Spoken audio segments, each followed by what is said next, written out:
The glass was already at his lips when Ibrahim Traoré paused. It wasn't instinct.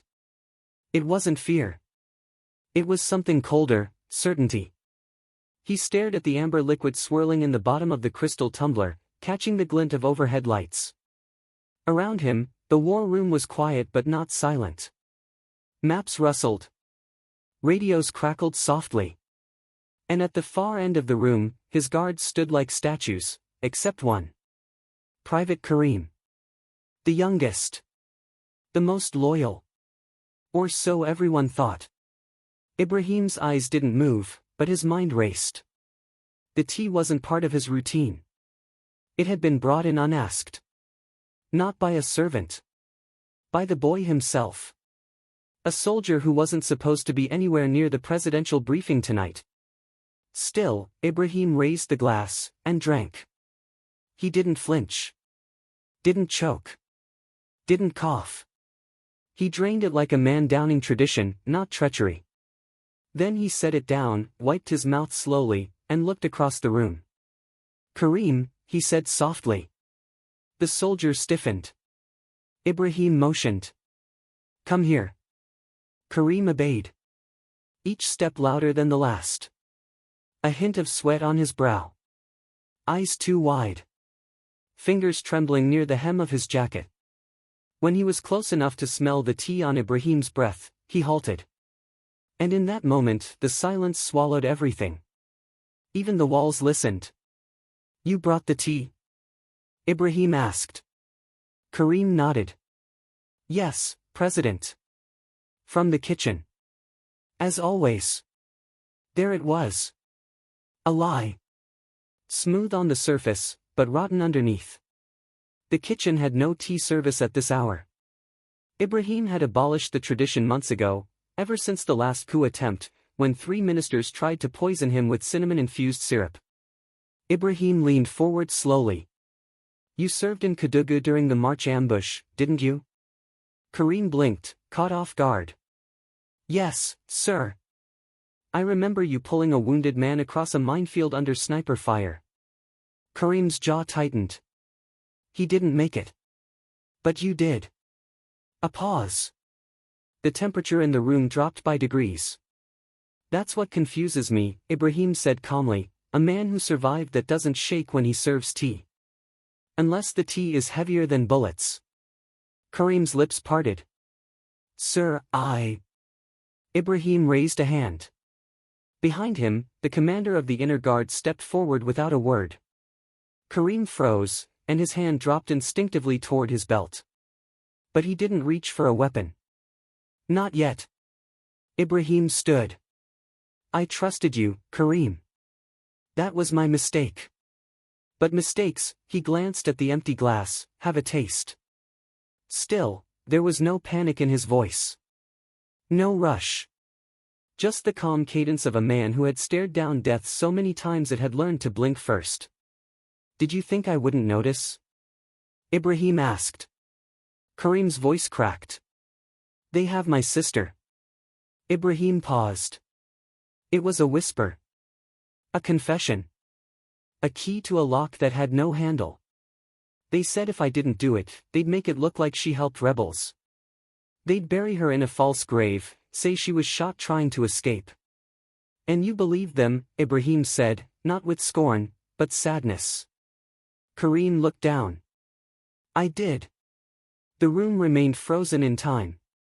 Ibrahim turned toward his intelligence officer, who stood in the shadows. Locate his sister. Tonight. Secure her. Then he faced Karim again. You could have spoken to me. I don't rule through fear. But you chose silence. You let them use you. I'm sorry, sir. Ibrahim studied him. That's not enough. A long pause. Then Ibrahim smiled. Not a warm smile. Not even a cruel one. But a quiet, knowing curl of the lips. The kind of smile that made men whisper after dark and enemies reconsider their odds. You poisoned me, he said. But I'm still standing. Karim's eyes widened. What? Ibrahim tapped the empty glass with his finger. I built immunity over the last year. Microdoses. Arsenic. Cyanide. Ricin. I wanted to know what my enemies would taste like if they ever got brave again. Karim stepped back, shaken. You knew. I didn't know it would be you, Ibrahim admitted. But I knew it would be someone. Karim dropped to his knees. Please. I didn't want this. I believe you, Ibrahim said. The commander stepped forward again. But Ibrahim raised his hand. Leave him. The room bristled with tension. Even the guards looked unsure. Ibrahim stepped closer, knelt down to Karim's eye level. You'll stay by my side. You'll eat what I eat. Drink what I drink. You'll watch every move I make. And I'll watch yours. Karim choked. Why? Because now, Ibrahim whispered, you fear me more than them. And fear, Karim, is loyalty's cruel cousin. Then he rose. Adjusted his jacket. Walked away from the trembling boy still kneeling by the tea table. As he stepped out of the war room, a minister approached with a fresh report from the Northern Front. Ibrahim took it. Read it. Nodded. Then smiled again. The poison still burned in his veins. But he walked like a man who had just won. 2 hours after the tea incident, Ibrahim Traoré stood barefoot in the center of a concrete room, beneath a single hanging light bulb. The bunker beneath the presidential residence wasn't on any map. It wasn't even listed in military blueprints. Only 3 men knew it existed. And one of them was dead. He peeled off his jacket slowly, his breath measured. The poison hadn't killed him, but it had bruised his insides. A slow burn coiled through his gut, crawling into his lungs. His vision pulsed now and then, like lightning behind his eyes. But he smiled through it. Pain meant the game was still on. Across from him, a plain metal table held a dossier marked in thick red ink. Confidential, Eclipse. It had arrived just hours before the poisoning, routed through an informant network so old, some agents didn't even know who they worked for anymore. Ibrahim opened the file. Inside, 5 names. Photos. Locations. And a simple note. They call themselves the Ember Ring. For remain. 4. For men. All former loyalists. All ghosts from within his own command structure, some once close enough to know the names of his nieces. Now orchestrating coups from wine cellars and embassies abroad. And they had just made their boldest move yet. Ordering one of his own guards to poison him. That wasn't politics. That was war. He flipped to the second page and stopped at the photograph of the man they believed to be the ringleader. A man not seen in public since the uprising in the southern province 4 years ago. A man Ibrahim had once saved from execution after he was accused of stealing foreign aid. Colonel Wahmed. His friend. His ghost. Now the man behind the poison. Ibrahim's hand curled into a fist. He didn't curse. He didn't tremble. But something shifted in his posture, an invisible edge sharpened, honed by betrayal. He picked up the radio. General Diawara, he said calmly. The reply crackled back immediately. Sir. Wake the Falcons. Quietly. I want a shadow on every international flight landing between Conakry and Casablanca. And find someone who owes me a favor in Lomé. Understood. Ibrahim clicked the radio off. In his world, revenge didn't arrive with thunder. It wore slippers. It knocked with courtesy. He slipped his boots back on, walked toward the lift, and surfaced into the presidential residence just before dawn. Karim was waiting outside the hallway, pale and sleepless, flanked by 2 guards who hadn't blinked in an hour. Ibrahim studied him. No one told you to stand here, he said. Karim swallowed. I figured, if you let me live, I should face the day in front of you. Ibrahim stared at him a moment longer, then nodded. Good. He turned and walked, letting Karim follow 5 steps behind. Not too far. Not too close. In the courtyard, two ministers were already waiting. They bowed stiffly, eyes scanning Ibrahim for signs of weakness. Poison left clues: sweat, fatigue, slurred speech. But Ibrahim's voice was clear. "The conference at Ouagadougou is cancelled," he said. "We have internal threats to address." One of the ministers raised an eyebrow. "Security issue, Mr. President?" "Yes," Ibrahim said. "There's a leak in the roof. I'd rather fix it before the house drowns." They didn't press further. They knew better. But behind their silence, he saw doubt. Suspicion. Perhaps even complicity. How deep did the betrayal go? Later, in a sealed room with tinted glass, Ibrahim met with his intelligence chief. The man laid out a map with 4 red circles, each one tied to the Ember Ring. "Colonel Ouamade is in Benin. Last seen entering a private estate in Cotonou under diplomatic pretense. No formal security, but heavily surveilled." "Cowards don't hide alone," Ibrahim muttered. The chief continued, "The others are moving assets. One fled to Mali last week. Another withdrew cash from a Hong Kong account linked to military slush funds. They're getting ready for something. Possibly another attempt." "They failed once," Ibrahim said. "They won't fail twice. They'll adapt." Then he leaned forward. "So will I." The intelligence chief hesitated. "Sir, what do we do with Karim?" Silence again. Ibrahim tapped his finger against the table. "Keep him close. No communication devices. No outside contact. House arrest." "No," Ibrahim said. "Bring him with me." The chief's eyes narrowed. "You're going out?" Ibrahim stood. "If they tried to kill me in my own house, I will answer in theirs." The plan took shape over the next 6 hours. No headlines. No convoys. Just whispers passed in cold corridors, names erased from manifest lists, and a presidential aircraft fueled without official clearance. As the sun dipped below the horizon, Ibrahim boarded the blacked-out jet with a skeleton crew and Karim seated just behind him. "You're still afraid," Ibrahim said without turning. Karim nodded. "Yes." "Good," Ibrahim said. "Fear keeps you alert. But fear alone won't save us tonight." Karim looked down. "What will?" Ibrahim finally turned to him. "Memory." Then he leaned back in his seat, closed his eyes, and whispered something only the shadows heard. "Tell Ouamade I'm coming. And I remember everything." They landed in Cotonou under the cover of night. No lights. No fanfare. No flags.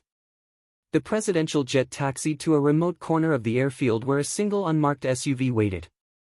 A driver with no name handed Ibrahim a folded map and spoke only one sentence before disappearing into the dark. "The house is watched by men who smile too much." Karim rode in silence beside him, sweat forming on his temples despite the car's cold air. He hadn't asked why he was there. He already knew. Trust wasn't being rebuilt. It was being tested. As the SUV crept through the narrow, ocean-laced roads outside the city, Ibrahim reviewed everything he knew about Colonel Ouamade. Years ago, Ouamade had been more than a friend. He'd been a brother in arms. A man who'd once taken a bullet near his spine while shielding Ibrahim during the raid on the palace gates. When everyone else wanted to flee, Ouamade had said, "A man who can't face fire should never call himself a soldier." Now, apparently, he'd learned to whisper behind doors instead. The vehicle stopped outside a vast, walled compound on the edge of a salt field, hidden beneath the scent of sea brine and wealth. The house inside wasn't large, but it bled opulence. White walls. Tiled fountains. Blue shutters on every window, closed like the eyes of a sleeping serpent. The gate didn't open. They would go on foot. Ibrahim exited first, walking like a man with nothing to lose. Karim followed 2 steps behind, nerves prickling his skin. The guards outside didn't wear uniforms, but their eyes were wrong. Too focused. Too calm. The type of men who had seen violence and chosen to worship it. Name, one asked. Ibrahim didn't answer. He simply raised his hand and opened his jacket slightly, revealing the hilt of a ceremonial dagger carved from ebony and bone, the blade given only to presidents who had survived an assassination attempt. The guard didn't move. But his eyes flicked to the other. Then the gates opened. Inside, the air smelled of cigar smoke and imported spices. Ibrahim's boots echoed across the marble as he stepped into the courtyard where a long table waited beneath flickering lanterns. And at the head of the table, Wahid. Gray at the temples now. Bulkier. Slower. But the same eyes, sharp, intelligent, dangerous. He smiled like a man offering wine to a man he had just buried. Welcome, Ibrahim, he said. You came alone. No one comes alone, Ibrahim replied. We bring our ghosts. Karim remained standing behind him like a shadow. Wahid gestured to the empty seat across from him. Sit. Ibrahim didn't. He looked at the table instead. 2 glasses of water. A plate of sliced mango. A bowl of salt. I remember this, Ibrahim said. Salt was what you offered before battle. In case it was our last meal. Wahid's smile didn't fade. You remember too much. I drank poison yesterday, Ibrahim said. That tends to sharpen the memory. For a moment, the table was silent. Even the night held its breath. Then Ibrahim sat. Wahid poured water into both glasses. Tell me, old friend, do you know why I did it? Ibrahim didn't blink. Because you forgot what it means to lose sleep over another man's children. Wahid chuckled softly. No. Because you stopped listening. You turned our country into a stage. And forgot that some of us weren't actors. We were architects. You mean thieves, Ibrahim said flatly. You carved the country like meat. And now that I won't let you feed, you call it betrayal. Wahid leaned in. I protected us from the outside. From France. From the IMF. From wolves. But you started looking for enemies inside. You put poison in my house. I did, Wahid said without shame. Because I knew you'd survive it. You always survive. But now you've tasted what it means to be alone. Ibrahim stared at him, eyes dark. You didn't poison me to kill me. You poisoned me to shake me.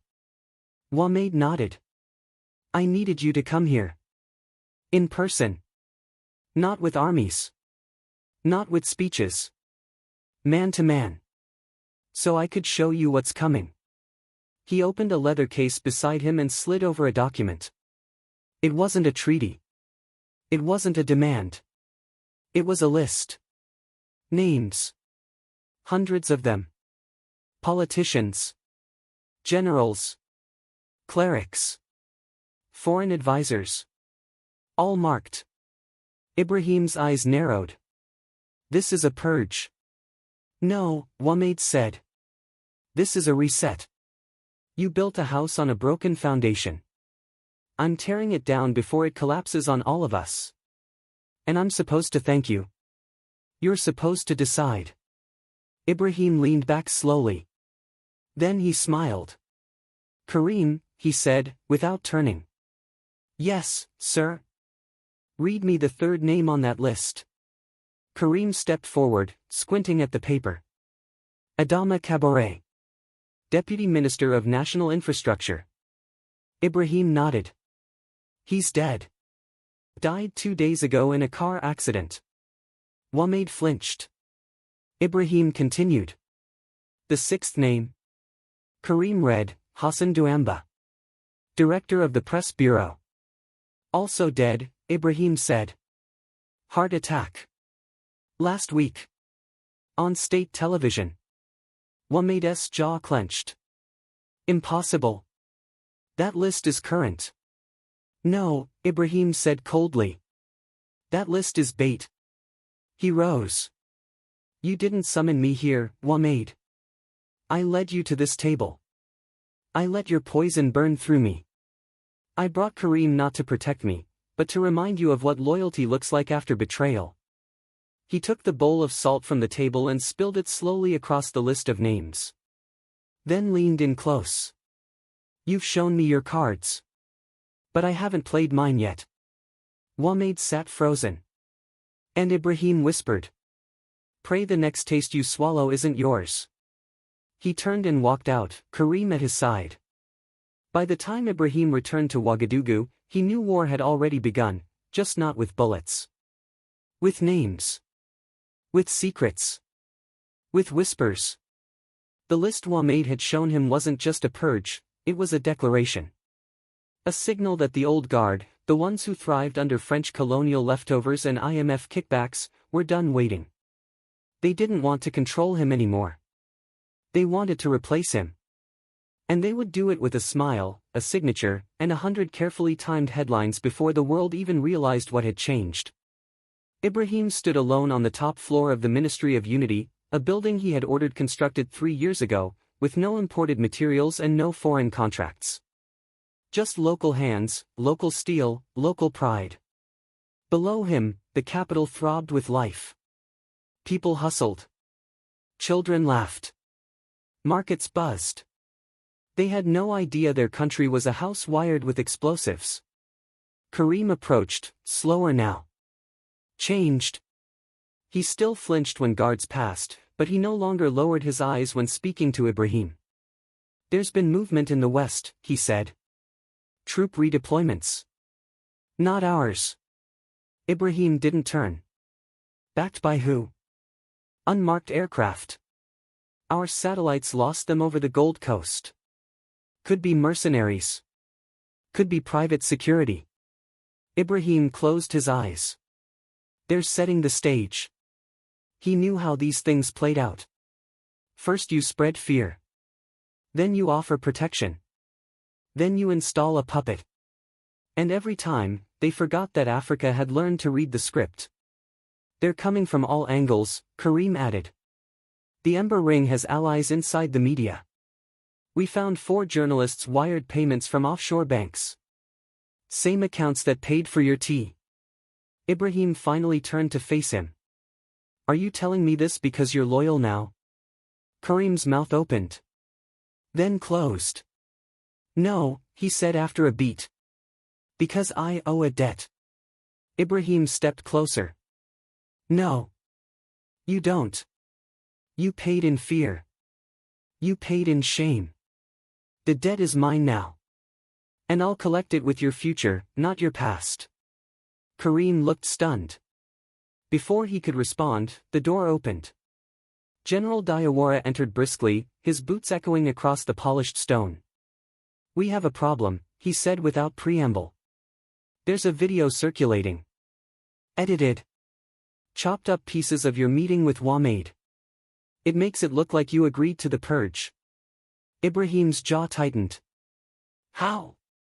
Security breach. Hidden drone, likely planted before you arrived. Possibly by the Ember Ring. Possibly by someone in your inner circle. So the trap had layers. Wahmed didn't just want him dead, or afraid. He wanted him discredited.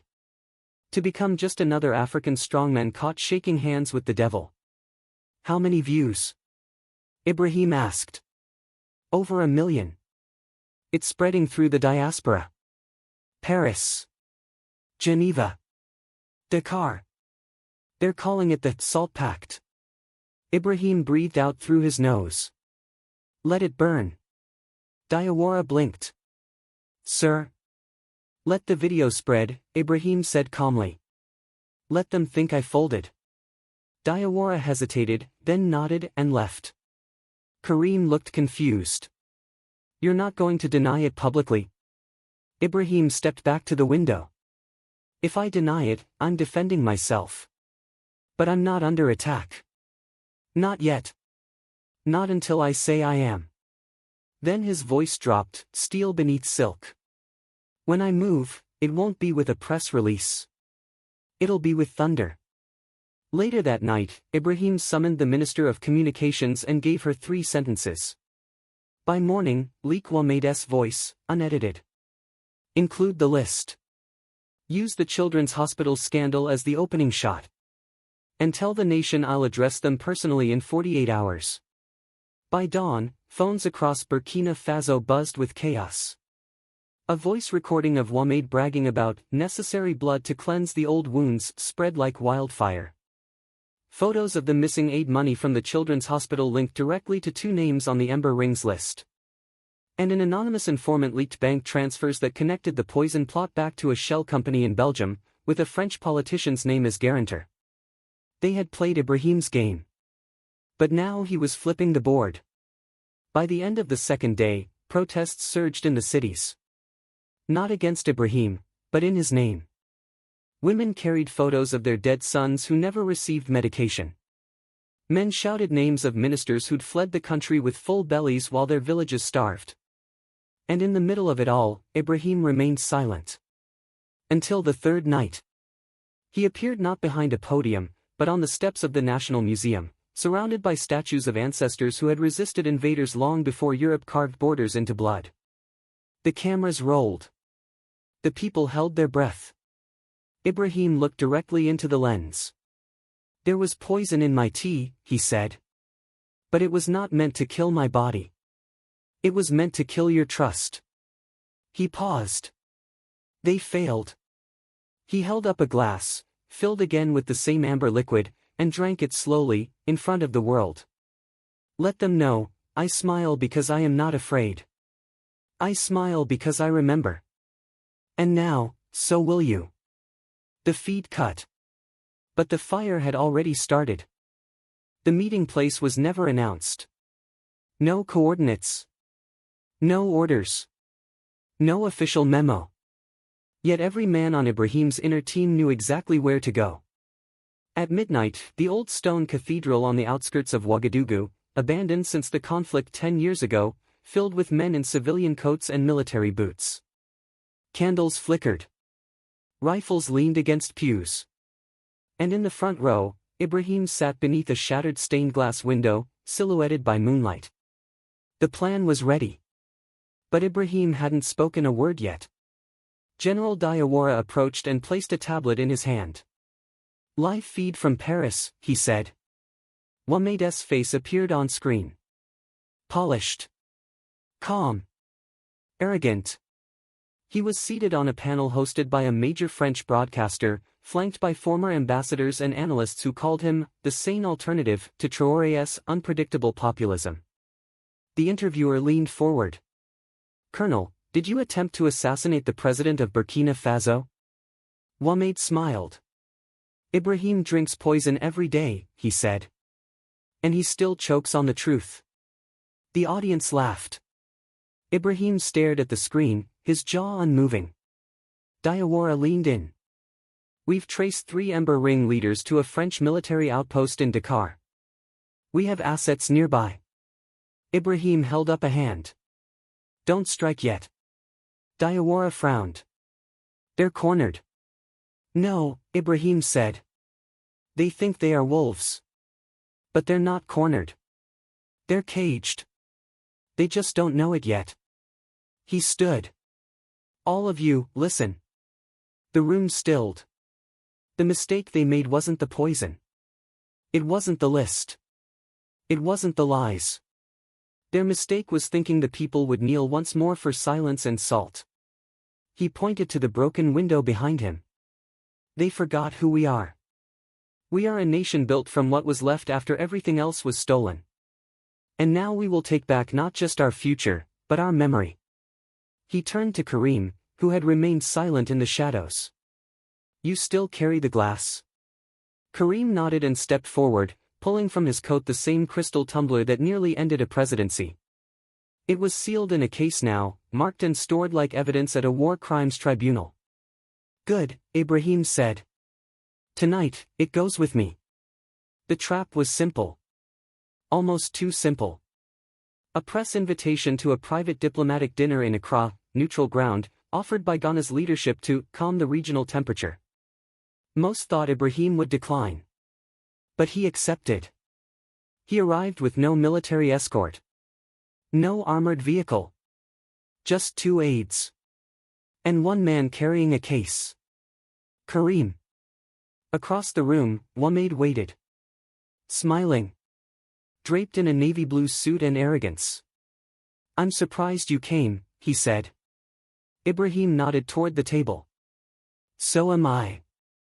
But then again, betrayal is best served warm. Wameed gestured toward the chair opposite him. Sit. Let's pretend the past doesn't exist. Ibrahim sat. The room emptied behind them. Just the two of them now. Like it once was, years ago, when they were brothers sharing a tin of rationed rice in the rain. Ibrahim opened the case and set the crystal glass between them. Wameed tilted his head. I remember that. You should, Ibrahim said. It tried to kill me. Now I use it to remember.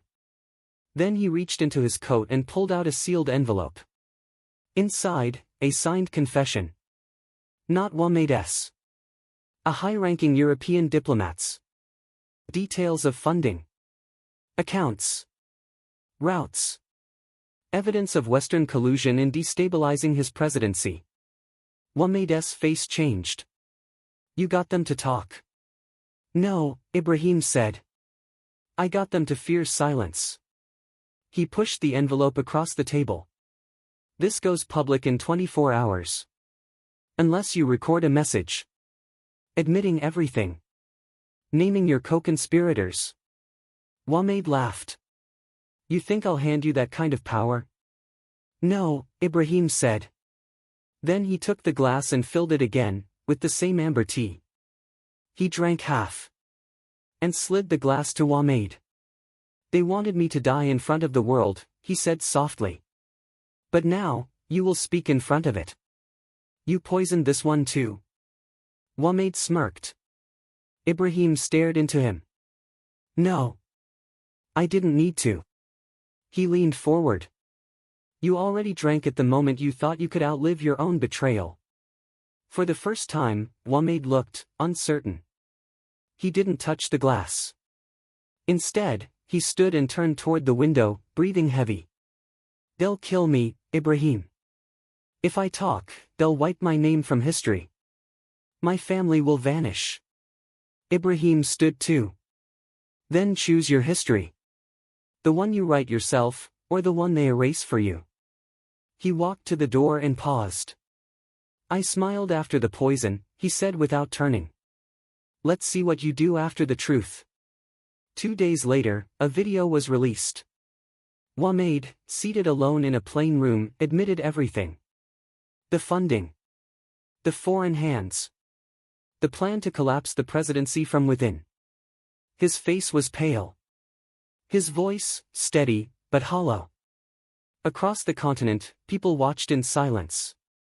And when the video ended, it cut to Ibrahim standing once more in front of the National Museum. He held up the crystal glass. Empty now.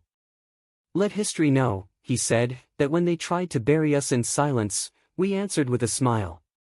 He set the glass down. And walked into the crowd.